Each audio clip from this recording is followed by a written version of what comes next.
Assalamualaikum warahmatullahi wabarakatuh. Perkenalkan, saya Lutfi Ciptasari dengan NIM 12205193011. Di sini saya sebagai pemateri keempat akan menyampaikan materi mengenai pemantapan wawasan kebangsaan dalam persatuan dan kesatuan bangsa. Oke, kenapa sih wawasan kebangsaan itu penting? Karena dengan adanya wawasan kebangsaan, itu akan meningkatkan tingkat kesadaran warga negara Indonesia atas persamaan hak dan juga kewajiban di mata hukum. Untuk itu, perlu diteguhkan lagi, dikuatkan lagi, dimantapkan lagi untuk menunjang kehidupan bersama sebagai satu kesatuan. Wawasan kebangsaan Indonesia itu berkembang seiring dengan berjalannya sejarah Indonesia, dimulai dari adanya Sumpah Pemuda tanggal 28 Oktober 1928. Nah, menyatakan bahwa satu nusa, satu bangsa, dan juga satu bahasa.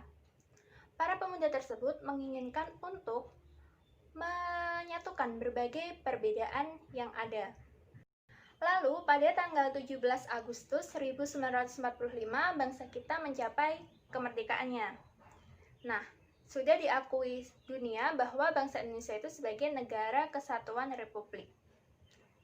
Namun, perjuangan kita itu tidak hanya sampai di situ saja. Bahkan, setelah maupun sebelum adanya kemerdekaan itu, banyak terjadi ancaman baik dari dalam maupun dari luar dalam memecah persatuan dan kesatuan bangsa kita. Untuk itu, para pemuda sebagai generasi bangsa harus dibekali kesiapan mental yang tangguh, dan juga wawasan kebangsaan yang luas. Guna apa? Guna menghadapi tantangan di masa depan, yaitu untuk menyatukan lagi persatuan dan kesatuan bangsa. Baik, sekarang kita lanjut membahas mengenai muatan persatuan dan kesatuan bangsa dalam materi PPKN SD. Tanggung jawab pendidikan itu untuk meningkatkan kualitas hidup. Nah, ternyata untuk meningkatkan kesiapan mental dan juga ketangguhan dalam wawasan kebangsaan itu sudah diterapkan sejak usia dini. Kita ambil saja contoh kelas 5 SD. Dalam PPKN kelas 5 SD itu terdapat materi keutuhan NKRI, di mana membahas tentang negara kepulauan, pentingnya keutuhan NKRI, ancaman terhadap keutuhan NKRI, dan partisipasi warga negara Indonesia dalam menjaga keutuhan NKRI. Dari materi tersebut, anak sudah dikenalkan tentang negara Indonesia sebagai negara kepulauan. Jadi negara Indonesia itu adalah negara yang besar, negara yang luas, negara yang terletak di antara dua benua dan juga dua samudra, negara yang terdiri dari banyak pulau, dan masyarakat yang heterogen. Maksudnya heterogen itu adalah masyarakat yang berbeda. Terdapat banyak perbedaan antara satu dengan yang lainnya. Misalnya kita ambil contoh dalam bangsa Indonesia itu kan terdiri dari banyak pulau. Nah, pulau-pulau tersebut juga pasti memiliki perbedaan antara masyarakat yang satu dan masyarakat yang lainnya. Seperti misalnya ada perbedaan agama, perbedaan sukunya, perbedaan adat istiadatnya, bahkan juga perbedaan bahasa lokalnya. Dari perbedaan-perbedaan yang ada itu, seharusnya itu bukan menjadi penghalang bagi kita untuk tidak bersatu, tetapi menjadi sebuah tantangan bagaimana nantinya kita akan menjaga keutuhan negara kita dengan persatuan dan kesatuan tersebut. Bahkan perbedaan-perbedaan yang ada itu merupakan suatu identitas bangsa Indonesia sendiri, di mana sudah dikenal di mata dunia bahwa bangsa Indonesia itu beragam, mempunyai keunikan. Nah, kalau misalnya kita tidak menjaga itu, kita akan mudah terkena dari ancaman dari luar. Misalnya saja ada pengakuan dari negara lain tentang suku kita, tentang adat istiadat kita. Jadi sangat mungkin untuk negara kita itu dijajah kembali oleh mereka.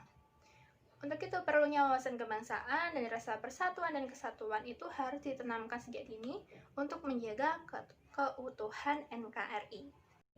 Contoh-contoh perilaku untuk menjaga persatuan dan kesatuan bangsa dalam kehidupan sehari-hari dapat kita ambil dari 3 lingkup. Yang pertama adalah lingkup keluarga, lingkup sekolah, dan juga lingkup masyarakat. Secara sederhananya saja kita dapat melihat atau kita melakukan sendiri nih. Dalam lingkup keluarga itu harus ada rasa mengembangkan sikap tenggang rasa, adanya keterbukaan antar sesama anggota keluarga, dan mengakui adanya anggota keluarga di sekitar kita. Nah, untuk yang kedua adalah lingkup sekolah.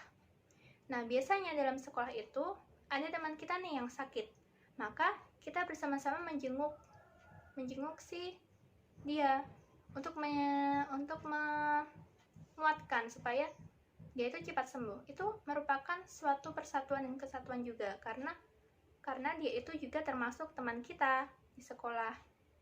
Nah, ada juga yang bekerja kelompok.